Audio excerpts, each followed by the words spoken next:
everything we discussed last time will be more clear to us.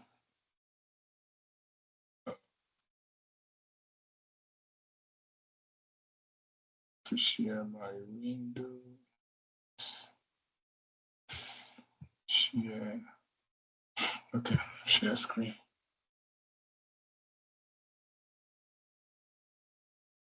So in the last class, we talked about this machine learning process where we talked about the raw data and the transformation. We select our features, then we split our data, then we train the model. So we'll be doing each of these steps. These two things, we'll be referring to them in today's class. So like I said earlier, when we talk about the raw data, is the first data we are being given to analyze. And when you have this data, you find out sometimes you have some missing columns, missing items inside the data. It's now your duty to clean up those data. At the point where you are doing the cleaning, you are now transforming those data because you're trying to transform it to be in a way that it will be cool for the computer to accept it, for you to analyze anything you wish to analyze. So when we go to our notebook, so we are still working with our Titanic data set. So like we previously know, these are the columns. Like I told you, any data set you have, there must be a description because the domain where they collected the data set might not be what you are familiar with. Or the short forms they use in the column names, everything will be well explained to you so that you understand, okay, this thing stands for this thing stands for this in your data set. Like here, they described each of the column for us, age, sex, P class, so that when you are seeing any value under this column, you have an idea what this thing is talking about. Now, when you come to the machine learning, there are some columns that we don't consider important. Even though today we have some algorithm that do help us to choose the features we can use for our analysis. But in the manual, the one we intend to do, any column that you know that in real world, you can't see such information of that column when you are trying to get information or getting out a result is not considered necessary. What do I mean by that? Let's say, for example, someone's name. Someone's name in real world will not be considered when you are trying to get your final result because some people's name are unique that you can't find a replica of such name. So when you train the computer to understand that, okay, Chinedu survived, Chinedu maybe Chinedu Okafor survived, and computer now learn that, okay, any name Chinedu Okafor, he survived. You might go to real world, you will not see anybody like Chinedu Okafor. But the columns you should be considering is those ones you know that it can exist in the real world. Let's say, for example, age. If we are training computer with, okay, people between age of 20 survived, when you go to real world, we can find people that are age of 20. If you say that gender, male, if you go to real world, when you ask people to provide their information, you can see many people that are male. But when you say name are always unique most times. Maybe if you provide your 3 names, before you find someone that still have that same 3 name might take ages before you can see someone that have the exact name. The same thing with passenger IDs, like your reg number. All these things are unique. You don't necessarily need some of these columns when you are trying to train your algorithm. So we do drop some of these things. Even your ticket number always unique. Or something like fare, you can see 1 million people. If they are charging them 1,000, they will charge 1 million people 1,000. So this one is not unique to one particular person. Then this one is like number of siblings. Yes, people in a particular scenario, you can have people that have two number of siblings. You can see people, if it is two, you can see many people that their number of siblings are the same, even the same with spouse, parents, all those things. All these ones are not necessarily unique to one person without getting someone that have such information. So those ones that are too unique, that in real world, to find similar something like that is always hard. We don't consider such features important when we are training our algorithm. So we do drop those columns when you want to train your algorithm. And also, secondary, what computer do understand is numeric data. For example, these are a column, gender. We're having male and female. It is not in numbers. So we can push in male and female to this algorithm, or this type of algorithm, classical algorithm we are using. So before you push gender, you have to first of all convert them to in a numeric form so that the computer will be able to grab what you are talking about. The same thing with something like all this back, where we're having C, Q, and S. All these things are not numbers. So computer will not necessarily understand those alphabets. So when we intend to work with them, we have to first of all convert them to numbers. I have to show you guys all those things in this class, how you map the particular values to number. Now we'll start with our raw data, which is this. I believe we shared the file to all of us. So first of all, we import our raw data, which is in CSV format. So this syntax is, we're already familiar with this syntax. So we have to use pandas. We use pandas to import our data. So when you execute, this is our raw data, which all of us are familiar with this. So when we are done with this, the next thing is for us to transform. Transform now is we have to check the data to know whether the data is cool for us to continue to use it, or is there any things we need to do on the data so that everything will be okay before we talk about the analysis. So that's where we use something like info for us to know the information about the data. I think we have done all this when we are in our previous classes. So when you now come to this info, we now notice that all these ones are not up to 891, which implies that we have some missing data on this particular column, which is age. We have some missing data there. The same thing with, we have so many on cabin, then we have like 2 on embark. So this one is 889 instead of 891.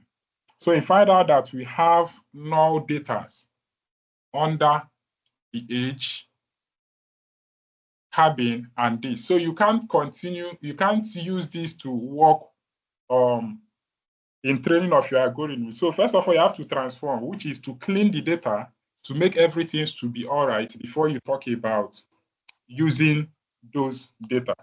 And I told you guys in the previous classes where we had discussed about to drop a null, you can fill forward, you can take a mean and then use it to fill up, depending on the strategy or the agreements you have with the organization you are working with, or what you propose. You can also propose to them, okay, I think if we do it like this. But anything you decide to do should be what will still make the data to be valid, so that you not go and do a sort of cleaning that will even make the data not to replicate what is obtainable in the real world. So, but in this class, what we'll just use is to apply forward fill. When we talk about forward fill, of which I think I explained it when we did filling in the previous class. Let's say, for example, here now we have NA. This NaN means no, that nothing is here when we check this data. Forward fill means any valid information in that same column that is above the null, fill it with the particular place that is empty. Let's say for here now, if we apply forward fill on this our data set, means this C85 will come here to fill up this NaN. The same thing applies here. This 6, 1, 2, 3 will come and fill up here and fill up here. This E46 will fill up here, fill up here. So that's what forward fill does. It will go and fill up based on the information above the empty space will be used to fill up those empty spaces. So these are the syntax. The syntax we use when you want to apply forward fill. You can use this variable name dot fill, or you can use this second one, but we are using this first one. Our variable name that is holding our data is df. That is what is holding our data. So that is what we applied here. This one is the new one we are creating to hold that information we have filled up. So this df is the first variable we created that is holding our data. And this method, fill this thing, will help fill information based on any valid information in that column before the null will be used to fill up those empty spaces. So when we execute this, we now check the info. Now, when you go to your info, you notice that everything looks okay, but we still have issue on cabin. Cabin is not filled up. Others have been filled up by the previous column. Now, if we check the head of our cabin, now you find out that why this one was not able to fill up is because it is the first value. It does not have any valid information above because it's the first information in that particular column. So no information above to be filled up there. That is why that fill up was not able to happen in one of the rows in our cabin, which is this one we are seeing. So since we have only this one, we can easily drop this column so that we'll now reduce our column to 890 instead of 891. So the whole information here, we can easily drop it so that we now have 890 rows instead of 891. So when we come here, this is what we use to drop NA. Like the axis that I told you guys, when you are talking about axis equals to 0, we are referring to the column. And when you are talking about axis equal to 1, you know we are referring to axis equals to 0 refers to the row, but axis equals to 1 refers to the column. So since these are NA, the only NA NaN remaining is in our row. We just specify the axis. This in place is to overwrite the variable that is holding the data. So once we execute this particular row will be dropped out of this data. And when we check the information to check what is happening, we find out that everything have moved down to 890 because we have dropped the whole information in that first row.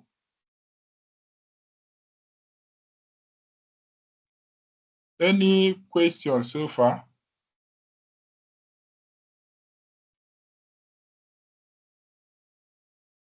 Okay. Someone said did not fill my age. Oh. Did you assign it to a new variable? Sandra Best.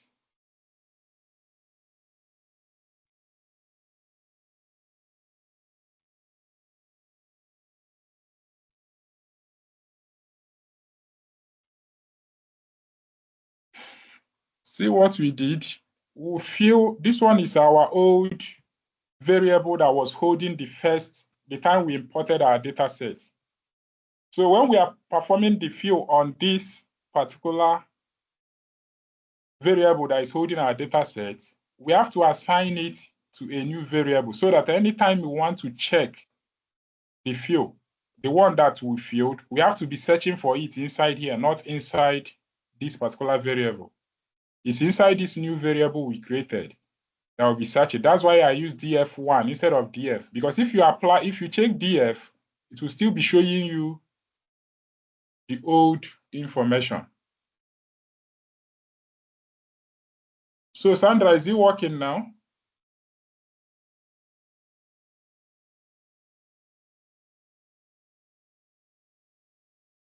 Okay, done. Okay. Someone say I should explain again. Okay. Let me go back to. So this is when we imported our data sets, which have some missing informations in some certain columns. Like this NaN we are seeing here are missing informations. All these things are missing informations. So you can't use such to train your algorithm. So you have to first of all transform this your data set, to be in order. So there are so many ways you can transform. You can even decide to drop all the rows that have NaN. But in this our data set, if we should drop the whole row that have NaN, you find out that the size of our data set will reduce. Because in our cabin, we have so many rows where we are having NaN. That's why this thing reduced to 202, which means when you subtract 891 from 202, you find out there are so many rows in the cabin that don't have information, of which we can easily observe it from the few ones we are seeing here. Cabin here has NaN 2, 3, 4, 5, 6, 7. We always have 7 out of the 10 we are seeing here. It's having empty information. So if you now say, okay, let's drop the whole places that don't have information, you find out it will reduce the data set to 200 and something size, or even 1 something. So the technique I wanted us to apply is to use what we call forward fill. What forward fill does is that it will check anywhere it finds NaN, which is a null value, empty in a particular column. It will check any valid information previously before that null place. It will use it to fill up that particular null, which implies that, like this NaN we have here, if we do forward fill, means that this C85 will be filled up inside this particular place. And this particular one we have, C13 will come and fill up here and here. For this three, E48 will fill up. The same thing goes to, is there any other place we have NaN here? Yes, here now, under H, this particular place that is empty, you find out that 35 will come and fill up that information for the person when you apply forward fill. So the syntax to apply the forward fill is this, which is the variable name is the one holding the data dot fffill. This particular method will help to perform that action on your data. So what we did here now is that we created a new variable name to hold that particular action we want to perform. So when we perform that action, this variable name is the one holding our data when we imported it, and this one is the action we want to perform on it. And any action that happens here will be saved inside this df1. And we use this info to check information about our data. So when you check the information, you find out that most of the columns have been filled up.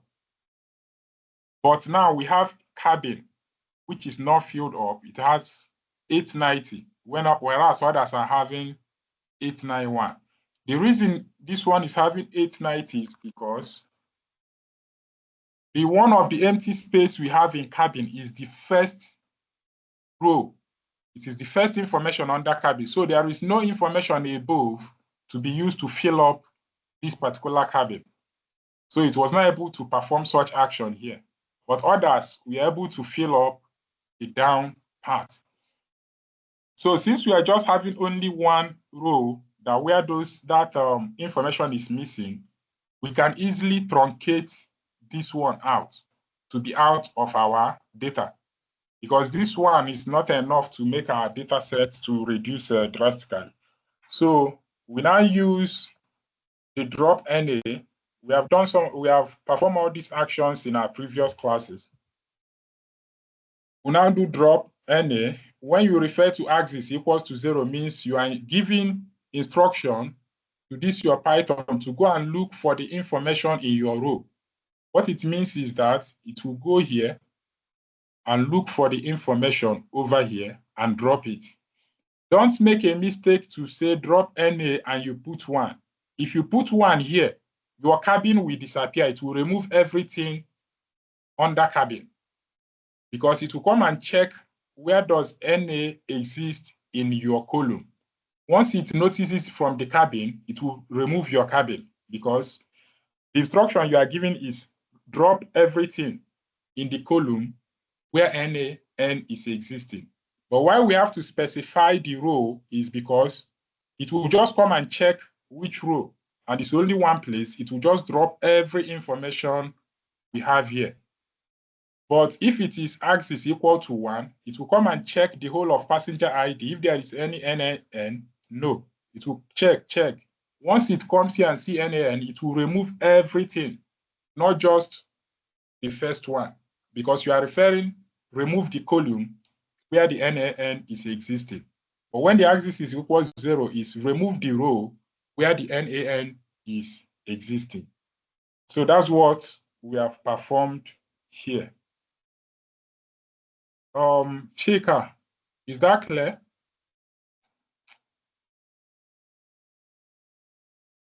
Okay, Ella, I have a question. Okay. Yeah, you can ask. Can you hear me? Yes. I wanted to ask if, for instance, you make that mistake and drop the cabin, is there a way to undo the mistake, or you have to start afresh?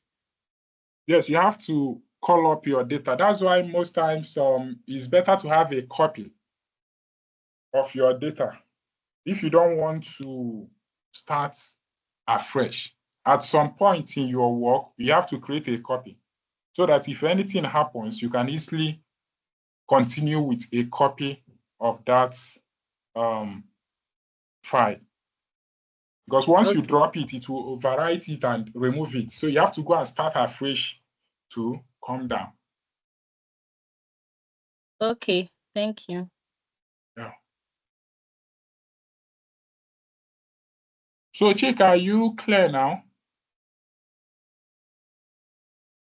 Yes, I'm okay. Okay, thank you.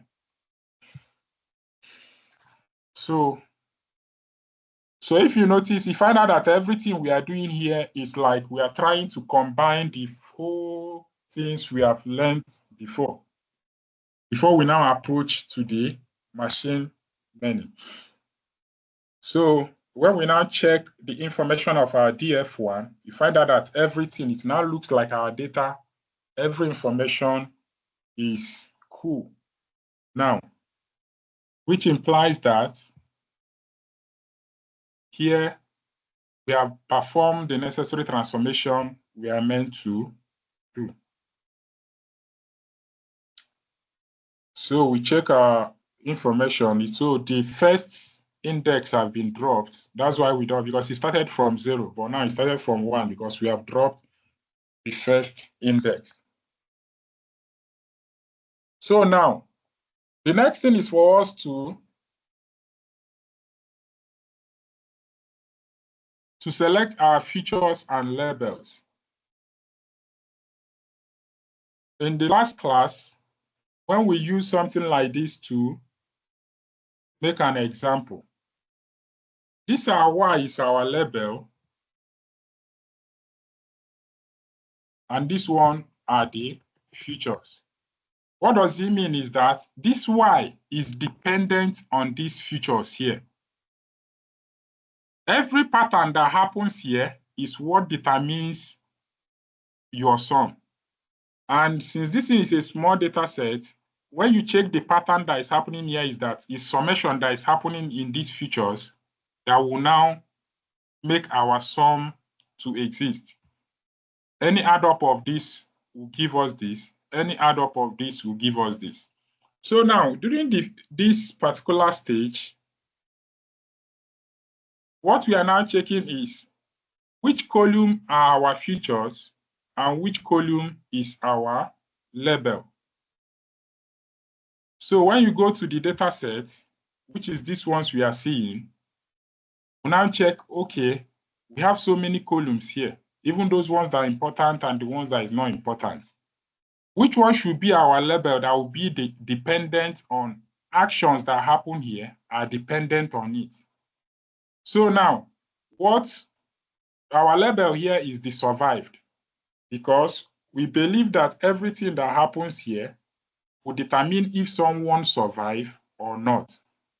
The whole information based on the person's age, number of siblings, fair, embarked, and so on and so forth. And this are survived is classified into 0 and 1 based on how they explained the data for us. When you come here, so they say that survived, the survivor, no, and yes. If the person survived is 1, if the person did not survive is 0. And I told you when we are talking about classification task, it means that you have options, whether it is yes or no. You have a particular options where you are meant to choose. If such column is your target, means that the kind of task you will perform is what we call classification task. But when there is no option that is continuous, in such situation, you know that what we are performing is a regression task. So when we go back here, so when we look at this, you find out that survived is our target, which implies that our Y is survived, and every other column here is our X, like here. Survive will be our Y, every other column will now be our X, which implies that everything that happens here determines the information we have in our Y, which is the label. But before we choose those information, it's always important to drop those ones that are not important. Like I explained in the beginning of the class, any of the column that cannot be replicated in the real world, there is no reason to still use it to analyze your data or to train your algorithm. Someone's name is not necessarily important in the real world. This passenger ID is not important. The ticket is not important because once they generate this ticket for a particular passenger, it cannot be generated for another person again. So this one is not important. Then the cabin. I don't think they did not explain the cabin so well in their data sets. Okay, they say cabin number, which I wasn't able to grab what they mean by cabin number when I saw the data set. So we have to drop the cabin also.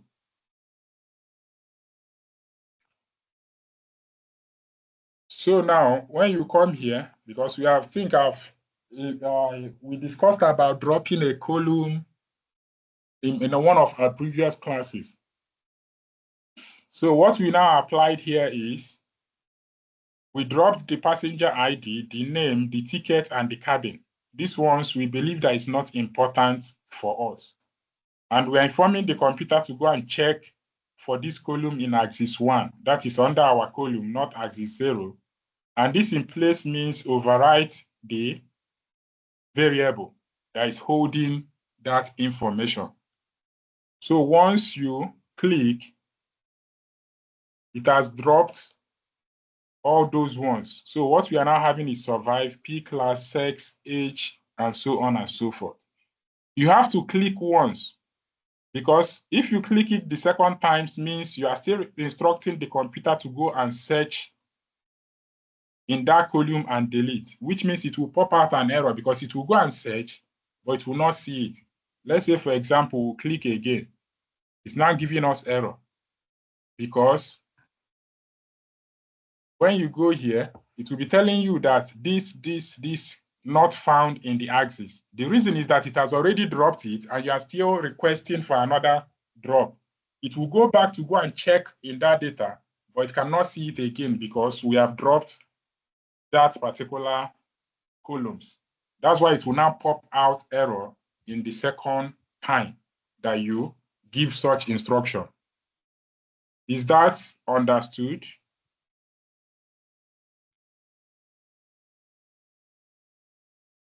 Is that clear?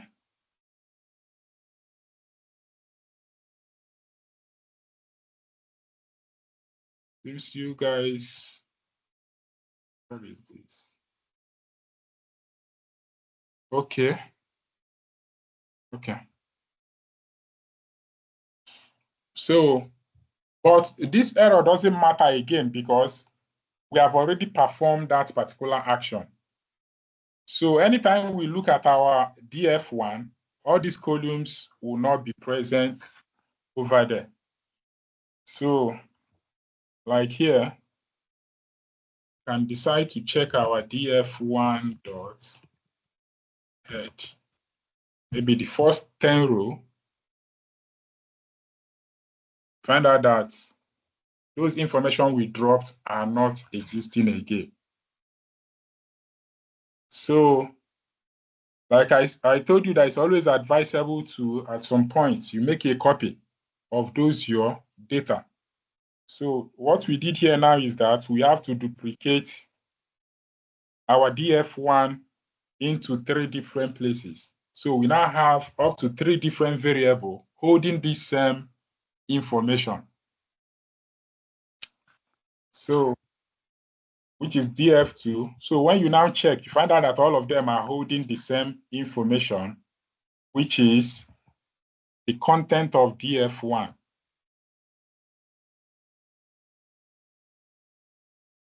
So that's what we did. So now when you now look at this, you find out that we have a non-numeric data in our sex and also a non-numeric data in our impact. So we have to look for a way to map this thing to a numeric form before we push it inside our algorithm, because it will not understand this string. So we have to push this into, we have to map it to a numeric form. So the techniques we are using here is the map. Also, there's what we call one-hot encoding. The one-hot encoding, you can also use it to map your this thing to a string, to a numeric form. I think maybe next algorithm we are going to train, we are not going to use map. We'll use one-hot encoding so that you see how that one performed in transforming your information to numeric. But in this particular lecture, we are going to use the mapping. And this mapping is part of built-in functions in pandas. So the syntax we use when we are performing mapping is, this one is you select the particular column you want to map, use the map function, then you specify the old value name, then the new name you want to give it, and so on and so forth, depending on how many information there. But before you perform this mapping, it's always advised to check the unique values you have here. Why we always check unique value is that when they are collecting these data sets, maybe they might use capital F instead of small f. Two of them are two different things to the computer.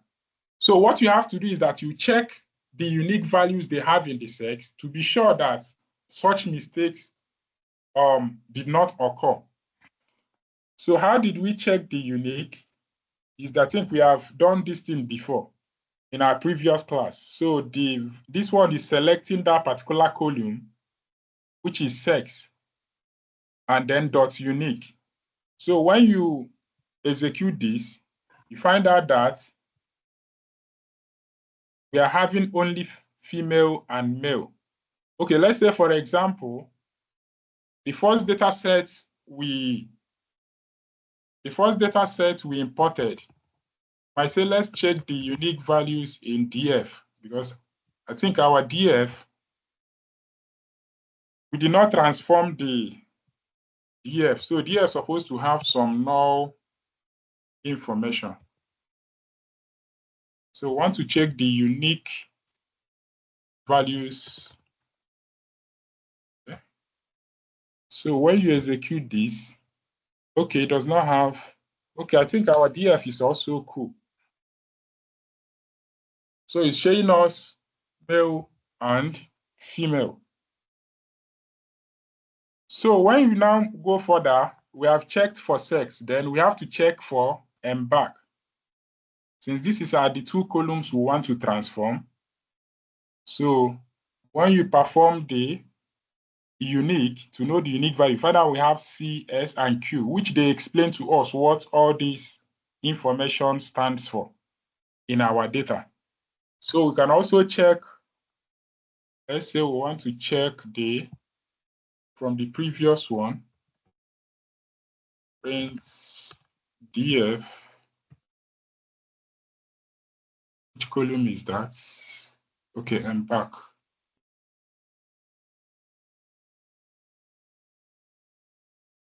Dot unique. Okay, so now if you check this back now, the one we did not transform is showing us that we also have a unique value called NAN. So, but we have cleaned up our DF1. That's why in our DF1, we are not seeing NAN there. So when you check the unique, it's picking the whole information, but we don't need this. The particular data set we are working for is DF1. So we have seen that for our sex, the two unique value we have is female and male. For our embarked, we have only three unique values, which is C, S, and Q. So we are now transforming this and also these three. So using this particular syntax, this mapping syntax, now apply it to our sex. So we have chosen the particular column we want to map, which is this. Is equals to that same column. That is what they're telling us here. The column to transform. It is our sex column. Dot map. Then our male, we want to map it to 0, and our female, we want to map it to 1. So what it implies that any place under sex that it is seeing 0, it automatically knows that it's male you are referring to. And when you have 1, it knows that you are referring to female. You can still interchange this. Just that any way you interchange it, it will understand it in that format.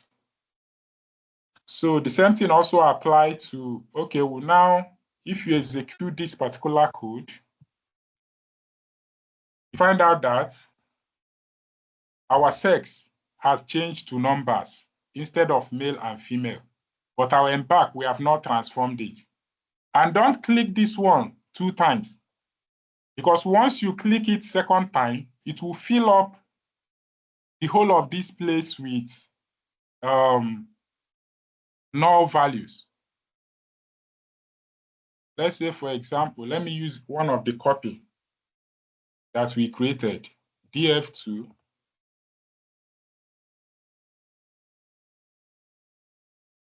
sex is equals to. Okay, now, this one now is one of the copies we created above, because I don't want to touch the DF1 because that's what we are working with. But this DF2, we created a copy where we made copies of our data sets somewhere. There's a place we created here. So we're now working with this DF2, one of the copies. So that I'll use it to explain why it's not advisable to be clicking so many times. So once you click once, it's enough. So here now, if you click this, it has transformed the sex. If you click on it again, it has filled it with null values. And you might not notice it if you are not observant. As mean that we are not printing it out if you click it 2 times. So our sex is now filled up with null values, which is not good for the training if you did not observe it. So it's better to click only once anytime you are doing mapping. Because once it obeys what you did for the first time, the second time, it will try to map it again. And it will now fill it up with null, which means it will truncate out all the information inside there, leaving only the null. So this is not advisable to click 2 times. So always be careful when you are clicking. So we're working with DF1. Don't need this. Don't need this. So let's clean up. Okay, I think here is okay. These are sex unique for DF1, then DF1, then we have mapped out this. So any questions so far? Is it clear?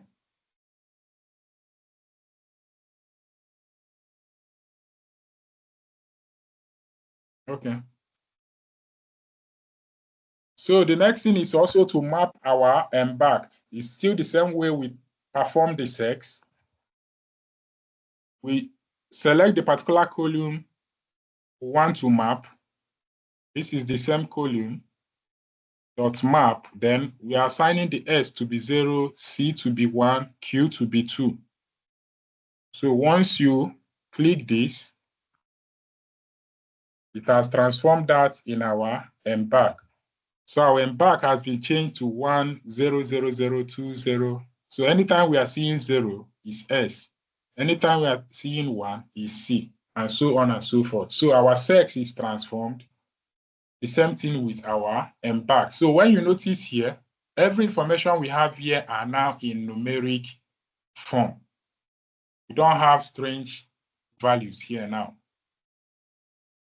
So we'll now have to go further to select our X and Y. So like I told you, Y is the target or the label, whereas the X are our future vector. So from here, since our survive is our Y, all these ones are our future vectors. So we have to change this one to be Y and this one will be X. You can use any variable you want, but we are just using X and Y, which is the conventional one that is always used in most code you might see online.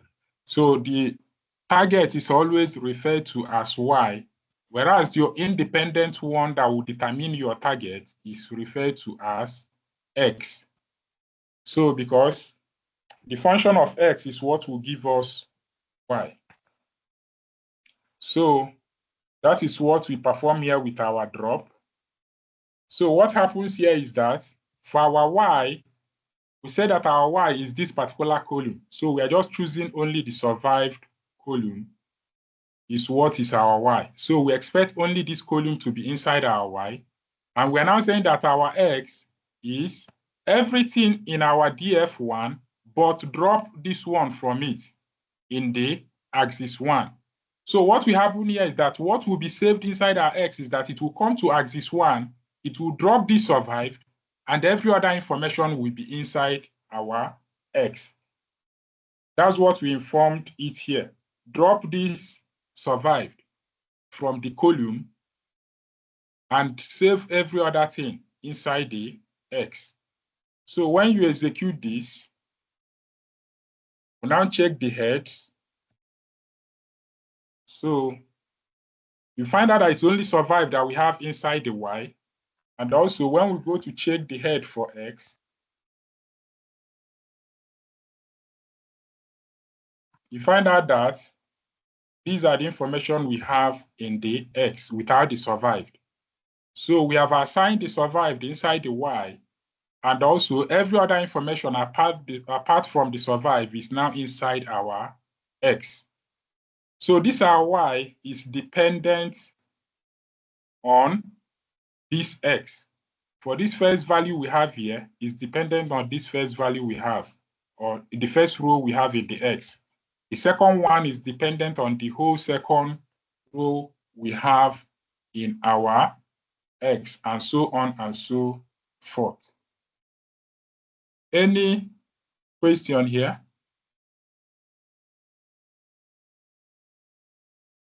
Anybody type anything?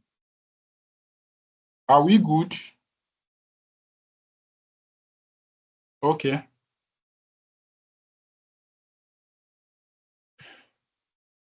So when we come here now, yeah, we have choosing our features and our label. Our label is survived, and every other informations are our features. So the next one now is to split our data to training, testing, and validation. Like I told you in this bootcamp, we should be considering only the training and the testing data set. And it's always advisable to divide your data in this form. The more chunks of your data should go to the training, then smaller number should be used to test.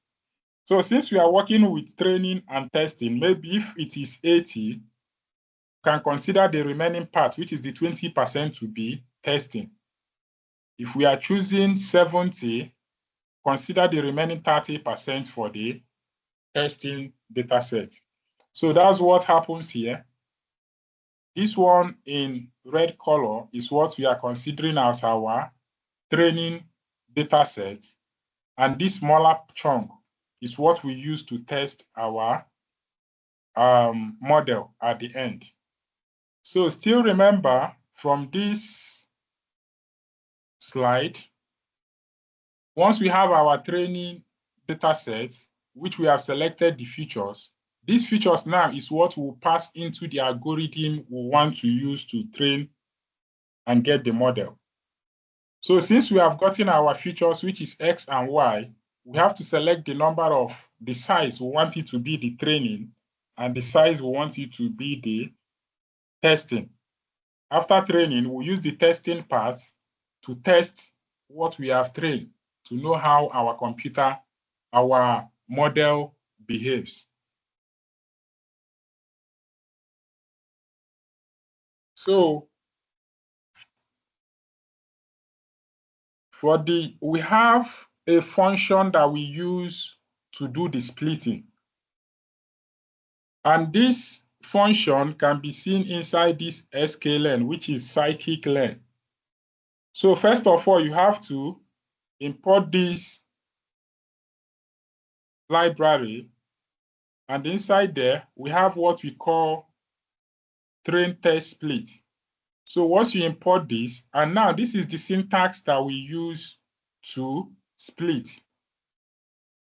This syntax is like the way we have our X train, Y train, X test, and Y test.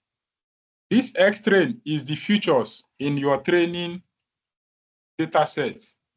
That is your X train. Now, the label that is corresponding to those features is what we call the Y train. Now, for the testing part, the features that you will use to test is what we call the X test, and the answers to that features is what we call the Y test. So this one is X train, and the corresponding label is what we call the Y train. This one is the X test, and the corresponding label to this is what we call the Y test, so that when you see some of these short forms in the code, so you will not be confused what it means. So that's why we have this X train, X test, Y train, Y test is equal to, we call this function, which we imported here, train test split. Now, inside that function, the first argument we have here is your independent variable. And your independent variable is your X. This information here is your independent variable because the Y is dependent on everything that happens here. And now, comma, the next thing you have to provide is your dependent variable. This dependent variable is your Y. That means what we have here is X and Y will be inside here. Now, this test size, what this thing is showing is the percentage you want it to be your test data. If you have 0.2, means you are taking 20% to be your testing data. What we mean is that 20% of information here will be, this side will be, as me will choose 0.2, what it implies that here will be 20% for this test part to divide, sorry. It will choose 20% from that data to be the test part. And once the 20% is for the testing, implies that for the training will be 80. If you choose 0.3, means 30%, which implies that if your testing is now 30%, the remaining part will be 70%. That means 70% of the data be going to the X train, and so on and so forth. So 0.2 means the percentage for the testing. Now, this random state, it is not a must you put this. But why we are putting this thing is that how the computer choose the 30% is not a must it will come and choose the last part as the 30%. It can shuffle everything and choose the 30%. Maybe, assuming there is 3 rows that will make up our 30%, it might come and choose this first row, come and choose this second row, this one, and choose another one. Just pick, the only thing he knows is that he's taking out 30% of the data for your X test. It can choose it from anywhere. It not means that it must choose it from the last part. So why we are putting this random state is that any answer I'm getting here will be relative to what you will get once you use the same random state with me. What it implies that the shuffling that will happen in my own end will be relative to the same way it will shuffle in your own end. But if you remove this random state, we might end up getting different answers at the end of the day, because it will go and pick randomly from every angle that is not related the way it's picked from my own end. I don't know if you guys understood what I mean. Because that one is not facing that side. It's just like this. Eukarya. Okay. So that's what this random state does.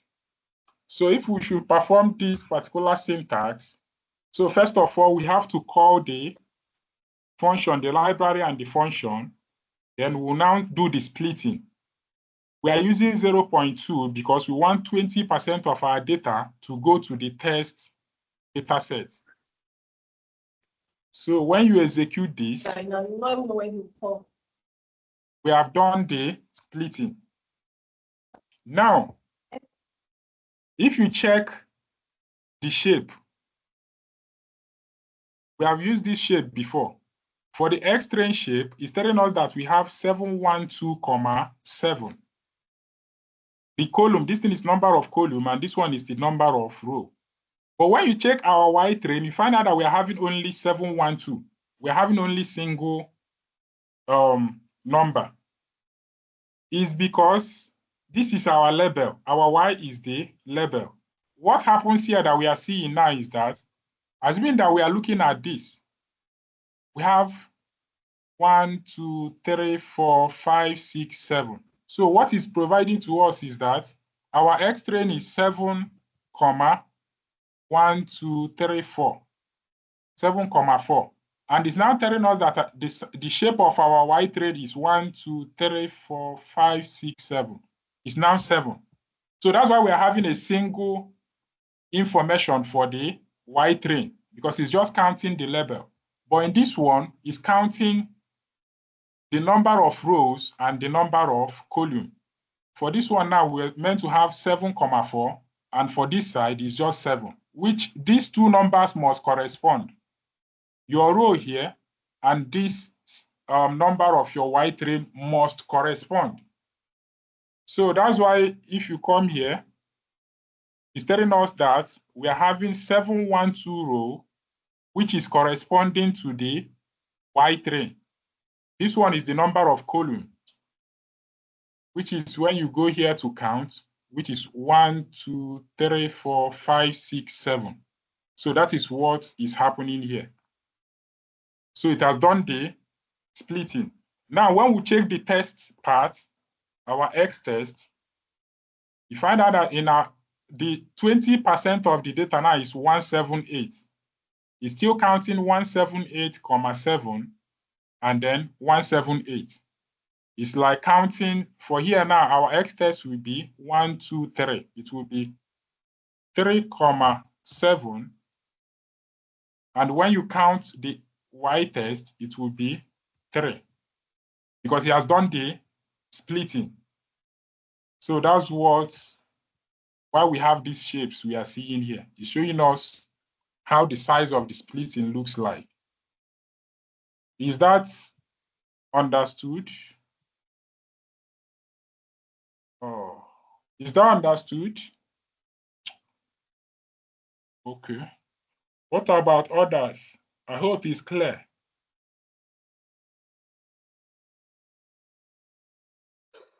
Okay.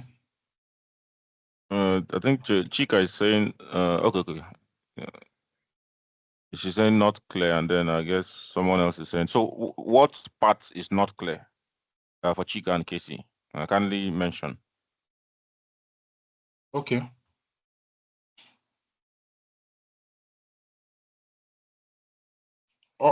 If where you are is not noisy, maybe you can unmute your mic and ask. Or you can type.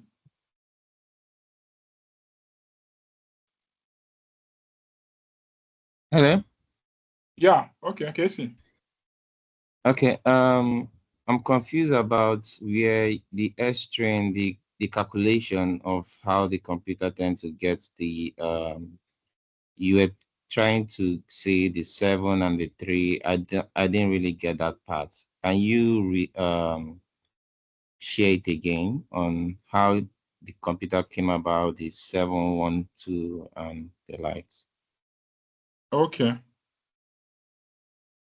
You know that the total number of rows we have is, for this our data set, is 890. We're working with 890 rows and Yes. 7 columns. But I Yes. have to use this synthetic data here because this data is very small for us to understand. We have 890. If we want to get 20% of this 890, we can do manual calculation for us to know how many, when we want to take out 20% from this particular 890, how many will remain?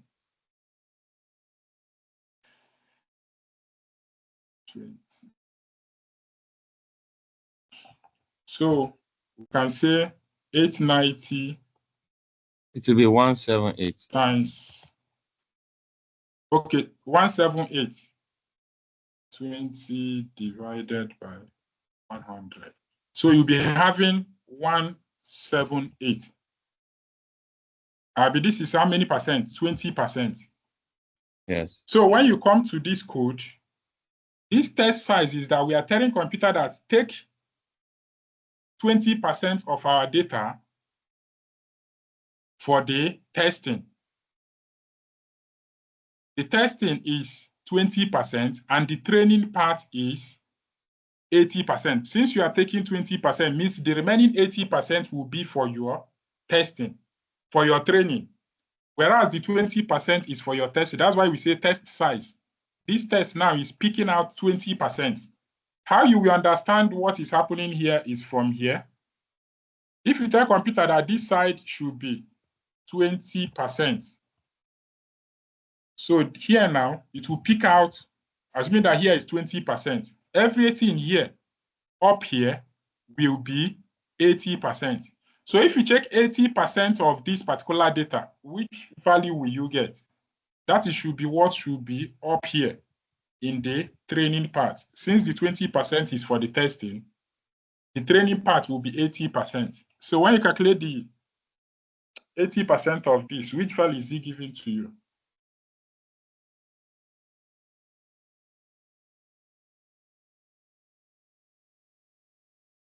So you should be having something like 712.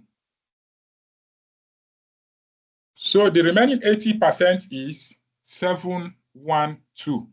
Now we now use this shape to print out, to see, to be sure that the computer is doing, even though we know it's doing what it's meant to do, but just to be sure. So when you check the shape, we are seeing 712,7. What it's telling us is that the size, the shape of the data you want to use for your X-train is how many rows? 712 row and 7 columns. So he picked out 712 rows and 7 columns. Now the same thing happens to your Y. Remember that our Y is not together with our X again. It will come here. This is our Y. It will pick out how many? The same 712 from this Y. And it's only one column we have in our Y, which is the survived we picked out. So that's why it's giving us only a single value, because it's getting this thing from the Y variable, and it's getting this one from the X for the training. The same thing also in our testing, which we calculated, we are having 178 rows, 7 columns. And here we also have 178, which is from this our Y that is picking out. This is the 20% we selected out. Automatically, the training part will be 80%. So that is what happens here. Is it still not clear?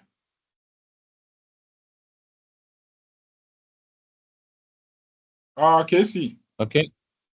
Okay. Yeah. I'm trying to grasp it. I believe if I tend to work on it again, I will. Okay. There's another person that said it's not clear. Chika. Yeah, I think that's an old message. Okay. That's an old message. So I think Chika, are you clear now? Chika is typing.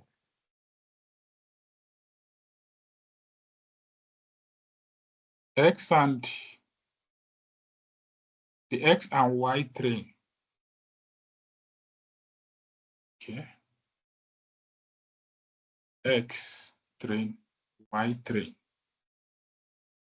So let's look at this. If you can grab what is happening here. So she mentioned she would rewatch and hopefully she would understand it. That she already has a bit of clarity now. Okay. So we'll move forward. Thank you.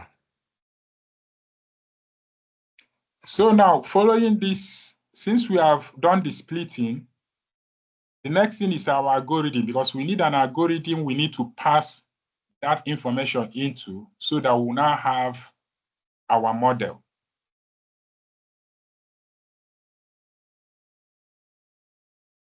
So the algorithm we intend to use is decision tree. The same way we import, there's a library we call scikit-learn, but the short form is sklearn is what we use. So now, how to import the library and the algorithm. This is the algorithm we want to use, which is decision tree. It's known as decision tree classifier from the library. So first of all, we import this particular algorithm to our the coding environment, and the syntax on how we make use of it is you have to give your model a name. This is based on the variable name you want to assign to the model, and use this particular model to put inside that variable. This one now is that model we are calling up here that we imported. You assign it inside a variable, which is this decision tree classifier. We created a variable name and assigned that model inside it. Now, the next line of code is now saying that name of the, because anytime you are now calling that particular name you assign the model inside, the computer will be seeing the model, like the way I told you how variable works. Anything you assigned inside a variable name, anytime you call that variable, the content is what the environment is seeing, not the variable name. So now we now use .fit. What this .fit does is that it will perform the training.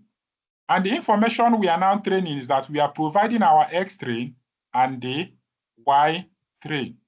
From here, we are providing this information inside our model, which is the X train, and also the corresponding answers to the model, so that it will now know that what happens here is what produces this outcome. So that's why we are putting the X train and the Y train inside the model, so that the computer will learn the pattern here and now assume Y14 is here. It will learn this particular row and know Y16 is here. So it will learn this pattern. That's why we push in the X train first and also the corresponding Y train, which is the answer to here. So that it will learn the pattern of what is happening in this left-hand side. So that is why we have this X train, Y train, and you execute. Once you execute, computer have trained the model. So that is what we have here. So we are using this variable name I'm using here is our first model, equals to, this is the classifier we are using, the algorithm we are using. We insert it inside the variable so that anytime we are calling this variable, what the computer is seeing is the content, which is this particular algorithm. And in the second line of code, that is the same name we gave .fit, which means computer, find the pattern in our X train with respect to the Y train. That is what is happening here. So once you execute this, you have trained the model. So all those things you are hearing about to train model, that's what we have just done now. So you see, this is your model now here, waiting for you to perform another action. Any question?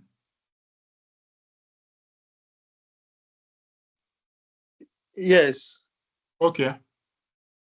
So I'm just being inquisitive. Is it possible to call more than one model to a variable name? Or is it possible to call more than one, just like we have the variable model variable name, right? And we called Okay. decision tree classifier into it. Is it possible to have more than one? Because I know that this decision tree, we are making use of it when we are treating a classification, when we are trying to when we are dealing with classification. So is it possible to call both regression and classification models into one? Variable name? Yes. No. But in your environment, you can call any number of models you want, but you will not assign it to the same variable name. because you are confusing the computer. Because because I'm just thinking of a situation where we may have to, as in a situation where we may need to have more than one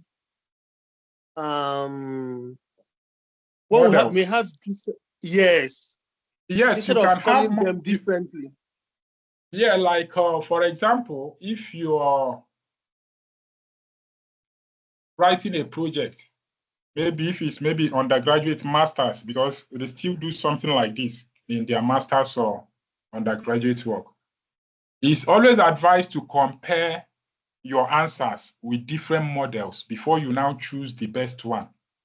What do? You might call the first decision tree model 1. You import another model, call it model 2. Import another model for classification, call it model 3, and now pass this your X train and Y train on those individual models. And at the end of the day, they will not give you the same result. One must be better than the other. And you now choose that particular model as your best model. Yeah, makes sense. So, but now, this our model, we are just using it like how do they call it? A black box. What I mean by black box is that there are still so many things we can use to tweak this model if it is not giving a good output. There's a way you have to be tweaking some hyperparameters that came with this model. But I think before the end of this, maybe we'll just try 1 or 2 so that you see how it works. But since this one is our first model, so we have just imported, you input your X train and Y train and you execute. That's why we are having this. So since we have imputed this, and we now have a model. Now we have to check, how is this model making prediction? Is it doing the right thing? So like I told you, since when you impute this and this through your algorithm, a model will exist. For us to check the prediction of this, we now pass only this X test.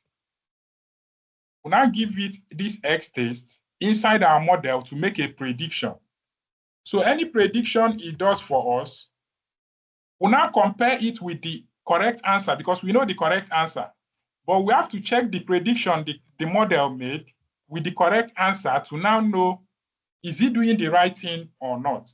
And when you are doing the comparing, it's now when we make use of evaluation matrix, because these are the ones that will help us to go and check.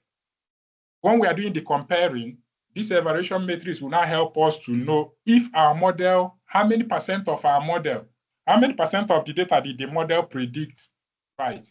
So the prediction we are talking about is the way we have this, assuming that we pass this test inside our model, and instead of 15, 6, and 22 we're expecting, it might predict 2, 6, 22. That means at least it got up to 75%. So the computer will be telling you that the accuracy of your model is 75% because it did not get the whole answer. It got only 2 out of 3, and so on and so forth. So as we move further, we see that. So since we now have a model based on our X train and Y train we passed into our algorithm, the next thing is to use our test data to pass inside our model to check if it's working properly or not. And now this is the syntax we use. This is a variable you will give, but we always use ypred. This is the conventional, but that does not mean it must be ypred as a variable name. You use the ypred as your variable name is equals to your model name. The name of our model is our first model dot predict. Now here we have we'll now put our X test, our testing data set inside here. We are not putting the Y test because the Y test is our correct answer. This one is our correct answer. We don't need our model to see this. The only thing we want to pass is only this part that we want to put inside our model we trained and check the prediction this model will perform. And any prediction it performs here, we go and compare it with this Y test to now know the outcome, if it's doing the proper prediction or not. But remember that at the time we are performing the training, we have to provide these two so that it can learn from the two parts.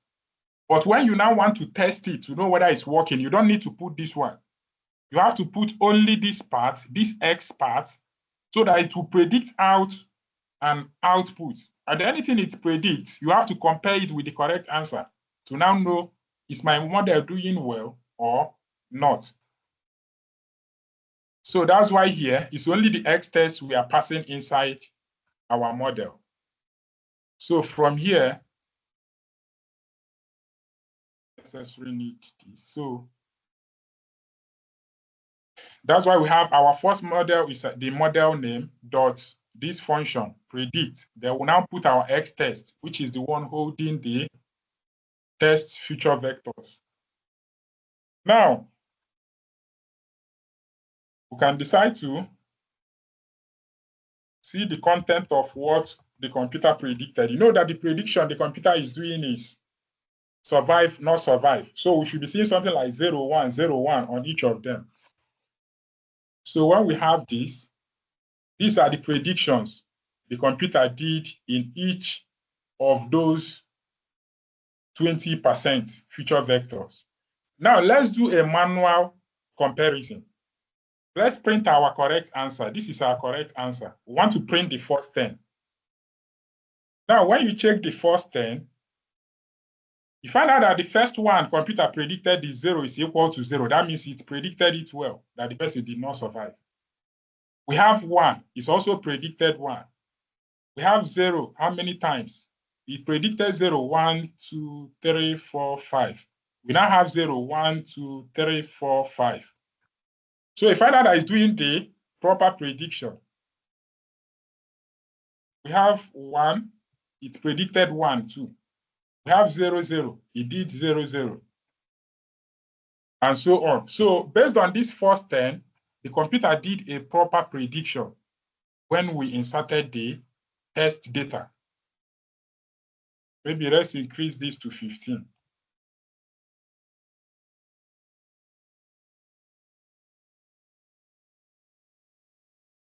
So we have 1, 2, 3, 4, 5. 1, 2, 3, 4, 5.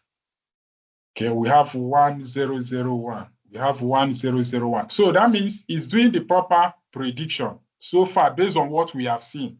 When we compare the prediction the computer did with our Y test, the computer has been doing a good prediction.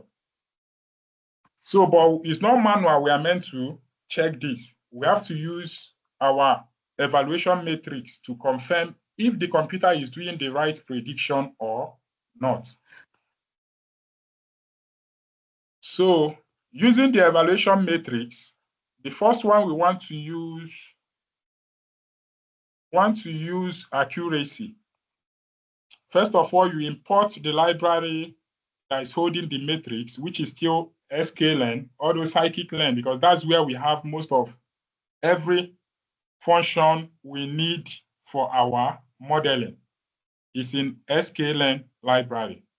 We are importing accuracy score and also classification reports.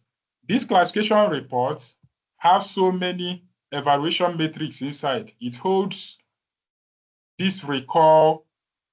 We have the recall, F1 score, and so on, as precision. All these ones, because I told you that these are few, not all of them. These ones are just the few ones because there are so many evaluation metrics. But this particular classification report has many evaluation metrics that is used for classification task. But first of all, let's work with accuracy first. This is the syntax on how to use the accuracy score. You know, here we imported the accuracy score from the library. So the accuracy score, you now give the computer the correct answer, you compare it to the one the computer predicted. Remember that the prediction the computer did, we saved it inside our Y-pred, and the correct answer is in our Y test. That is, this is the correct answers, is Y test. And the one, when we now put this particular X test inside the model, any prediction the computer made out from this model is what we saved inside the Y-pred. So what we are doing now is that we are comparing the Y-pred with the Y test to now check at what point did our model made a mistake or do the proper calculations. So that's what we have here. No, after we'll do the classification report different, let's execute the one of the accuracy first. So what we did here now is that we imported this. So we imported all of this because these two functions are in the same library. That's why I imported two of them, but we can remove the classification report since we are just looking at the accuracy. So we imported the accuracy, then we can print. We now give inside the accuracy score, we gave it the Y test, which is the true answer, which are the one the computer predicted. So what it's checking now is that you check these two and compare and tell us the percentage that the computer predicted well. So when you execute this, it's now telling us this thing is in what this 0.75 means that 75% that the computer did the prediction correctly 75% times, which the model is not that bad and also is not that good. Because if we can make it to reach 90 or 90 something means we can trust the model. But currently it's just giving us 75%. That's the accuracy we have achieved so far from this our first model. Any question? Okay, Ella has a question. Ella, you can ask. Sorry. You have already crossed that part. When No, I we were can. doing I can go back. Where exactly? the decision tree classifier, mine was giving error. So I had to check what I did wrong. I found out I didn't drop name. So I had to go back and continue from there. So when you're done now go back to where I missed when I was looking for the error. Okay.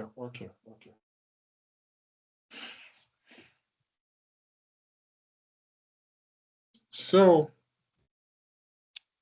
that's what we just did here. We just, instead of doing the manual comparison of what the computer predicted with the true answer, we now use this function, accuracy score. We compare the true answer with the prediction the computer did. That's why we have this.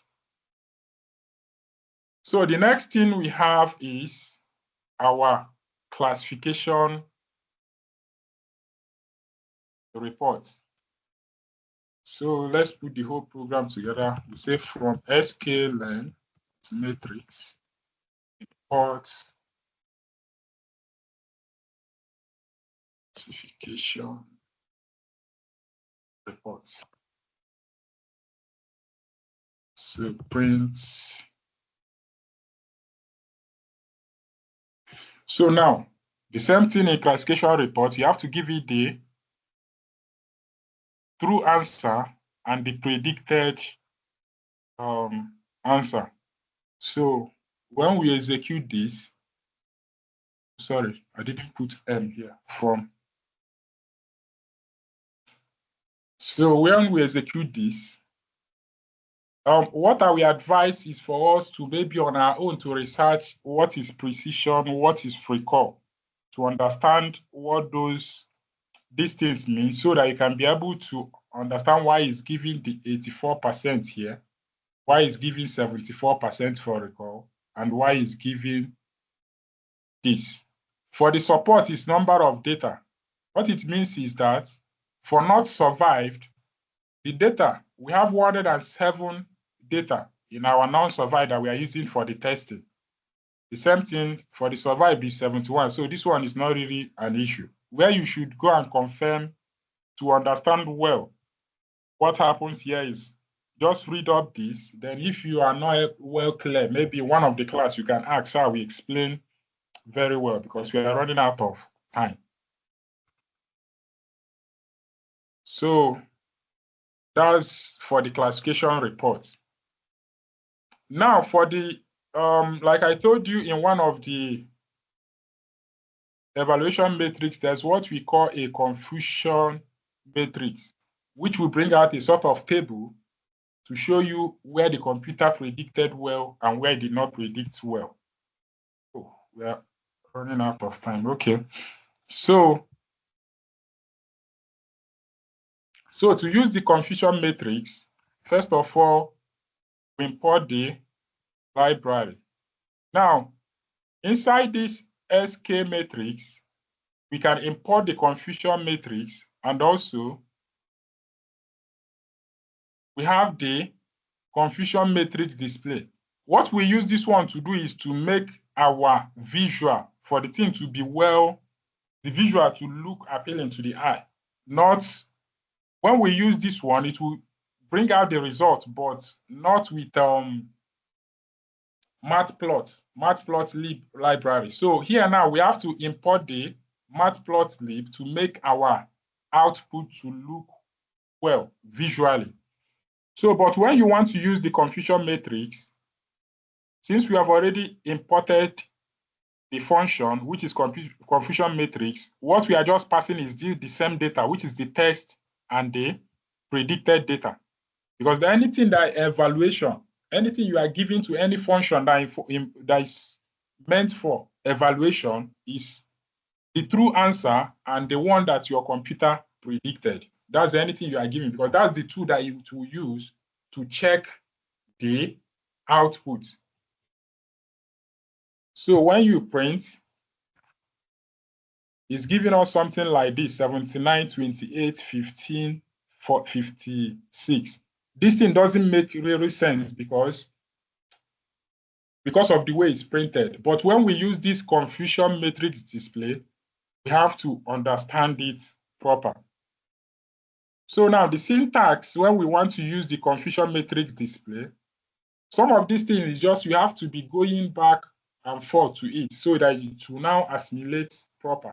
Just understand the concept of what is happening.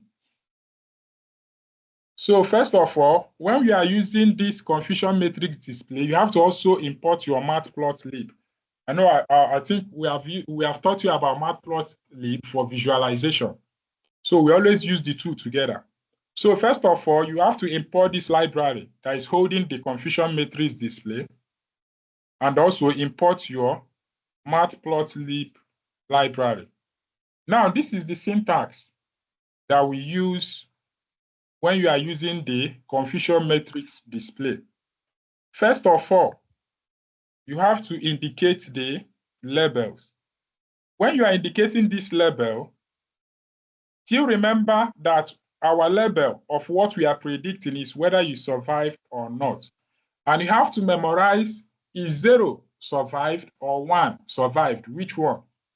From our data set, when we are talking about not survive is 0 and the person that survived is 1. That means in this our label, we have to put not survived first before we put survived when we're indicating the labels. Because that's the labels we have. We have only 2 labels that we are predicting, which is survived or not survived. Now, you give any variable name that you want that will hold every action you want to perform here. So this confusion matrix display is the library we called here. Now, inside that, you specify what is your confusion matrix. Your confusion matrix is equal to this CM. That is what is holding our confusion matrix that we found before. So the variable that is holding our confusion matrix is CM. And now, display labels. The labels we want it to display is this label we created here.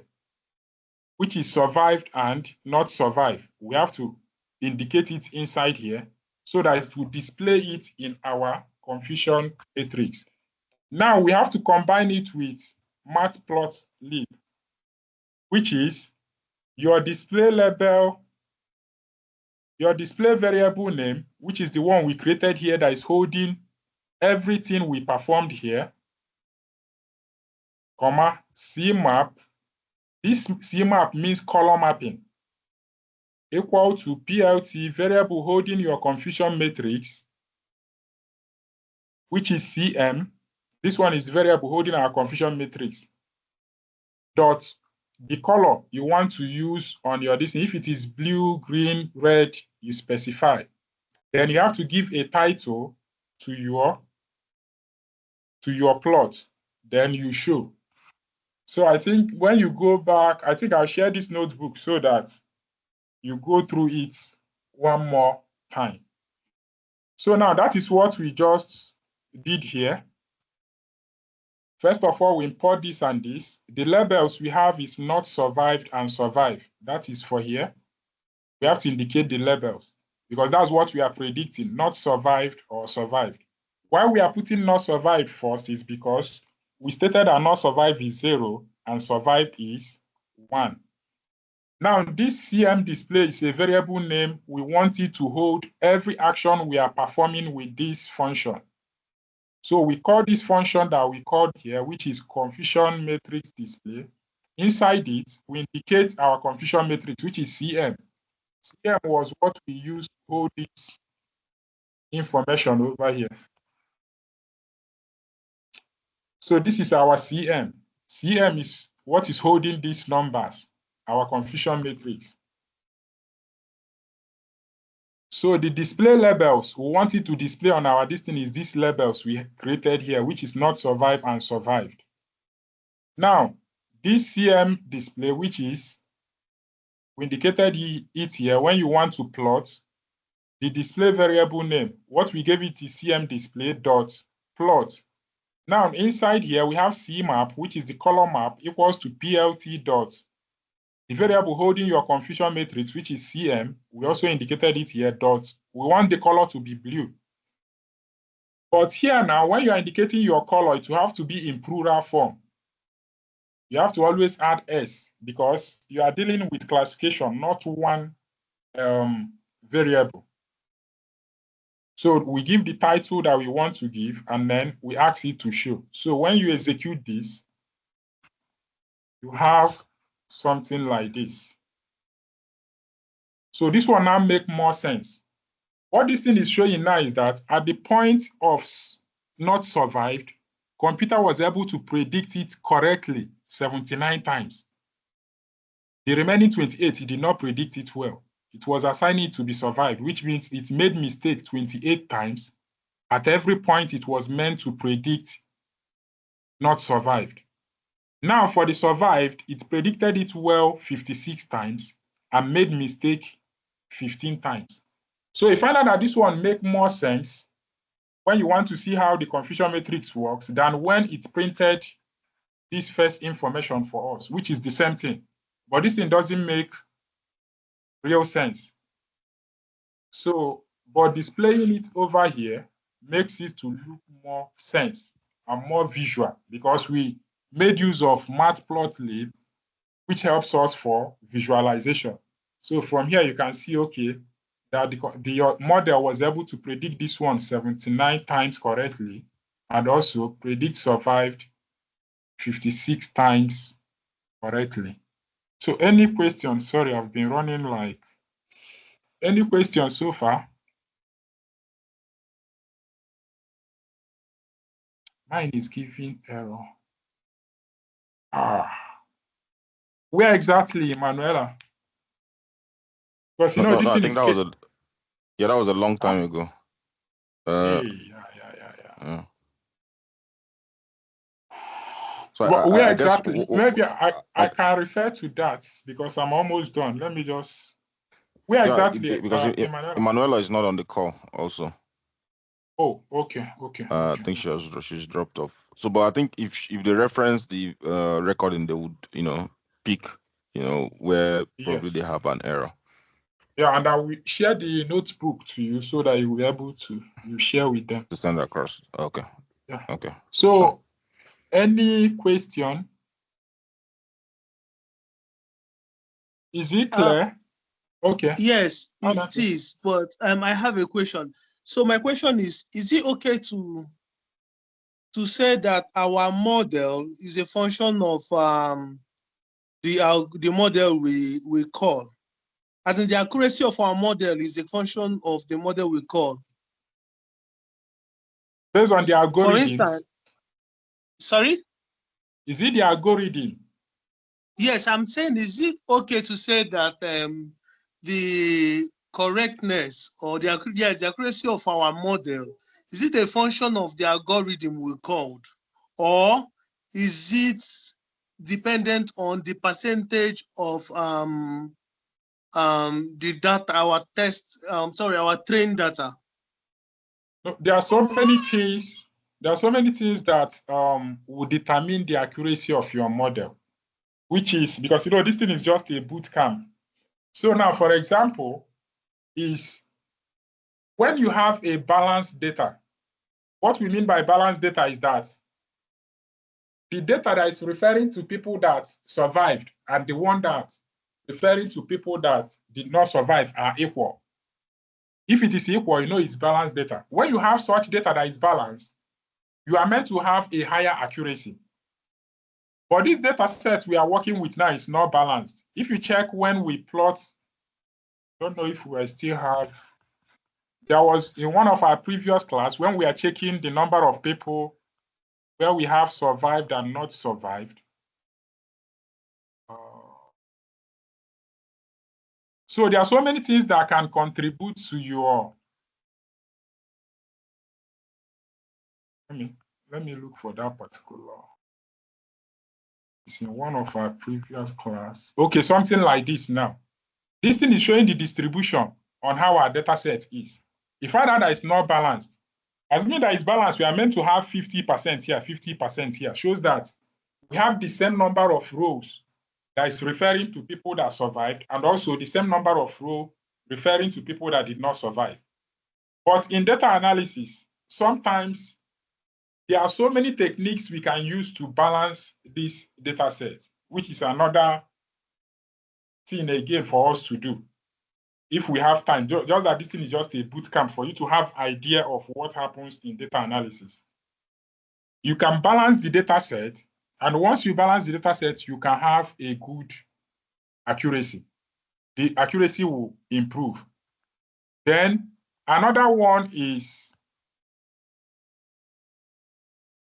what I mentioned earlier. There's what we call hyperparameter. Hyperparameters comes from each model. Each algorithm has its hyperparameter. And that hyperparameter is what you can be changing the values inside that, like the way we are using decision tree. It has its own hyperparameter that you can go and be tweaking those information over there for you to improve your model. So, but the way we are using it like a black box, we are just imputing. What we are now using is any default hyperparameter inside here is what we are using. We are not touching we are not tweaking anything. That's why it's giving us this answer.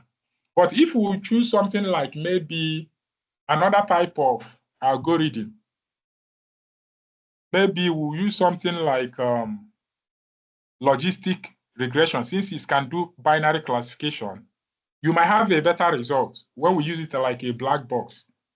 If you use support vector, the result might be okay. Maybe we'll test another algorithm.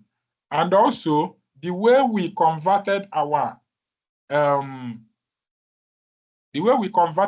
data to numeric, our sex and embark can also affect.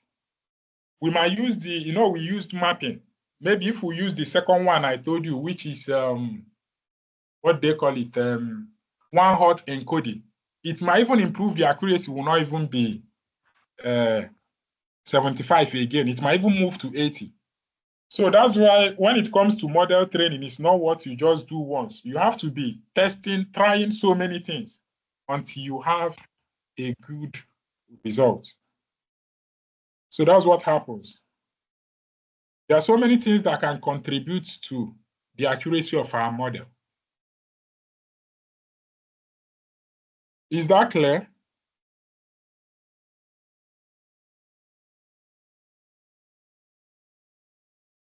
Okay. So any